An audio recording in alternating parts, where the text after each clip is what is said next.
पुरुषोत्तम महत्तम 16वां अध्याय। श्री गणेशाय नमः। सुदेव को पुत्र की प्राप्ति। श्री हरि द्वारा वर देने के पश्चात गरुड़ जी सुदेव ब्राह्मण से बोले, हे द्विज श्रेष्ठ, तुम्हें श्री हरि ने पुत्र देने का वर मेरी प्रार्थना पर दिया है।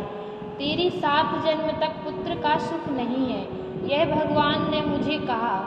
फिर भी ऐसा वर तुझे मिला, तू धन्य है, क्योंकि तेरी बुद्धि श्री हरि भगवान में लगी। मानव शरीर जल के बुदबुदे की भांति क्षणभंगुर है, इसलिए जो पुरुष हरि चरणों का हृदय में चिंतन करते हैं वे धन्य हैं।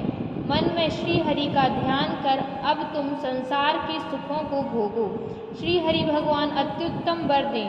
गरुड़ पर चढ़ तत्काल अपने स्थान को गए। कुछ काल बीतने पर गौतमी गर्भवती हुई।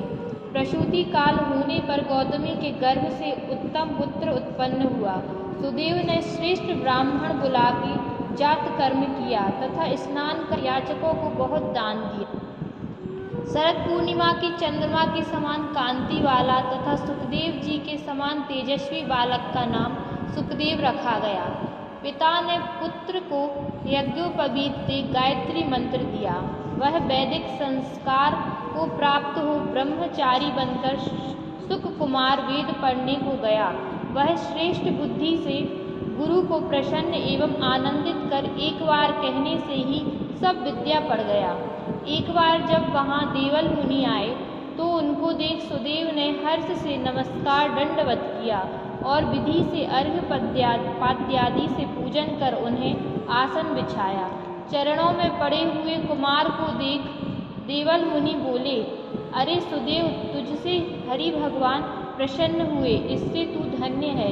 तुझे यह दुर्लभ श्रेष्ठ सुंदर पुत्र प्राप्त हुआ। ऐसा पुत्र विनम्र बुद्धिमान वाग्मी वेदाध्ययन करने वाला कहीं भी किसी के यहाँ नहीं देखा। मुनि आश्चर्ययुक्त हो उत्कंठित ब्राह्मण से बोले, हे सुदेव, तेरा यह पुत्र गुणों एवं सौभाग्य का सागर है, किंतु इसमें एक ही महादोष है जिससे सब व्यथा है। हे सुदेव, यह पुत्र 11वें वर्ष में जल में डूबकर मरेगा। तू इसका मन में सोच ना करना, क्योंकि होने वाला तो अवश्य होगा ही। देवल मुनि तो ऐसा कह के ब्रह्मलोक को गए और सुदेव शर्मा मुनि के वचन स्मरण करते हुए बहुत देर तक दुखी रहे। फिर गौतमी धीरज धर पुत्र को गोदी में ले प्रेम से मुख चूम पति से बोली, हे द्विजराज, होने वाली वस्तु में भय नहीं करना चाहिए। होने वाला है सो तो होगा ही। अतः हे नाथ, उठो, तुम शरणागत होकर जीवों के रक्षक निर्वाण पद देने वाले सनातन हरि को भजो। तब अपनी स्त्री के ऐसे वचन सुन हृदय में हरि के चरण कमल का ध्यान कर सुत से उत्पन्न दुख से वह तत्काल छूट गया।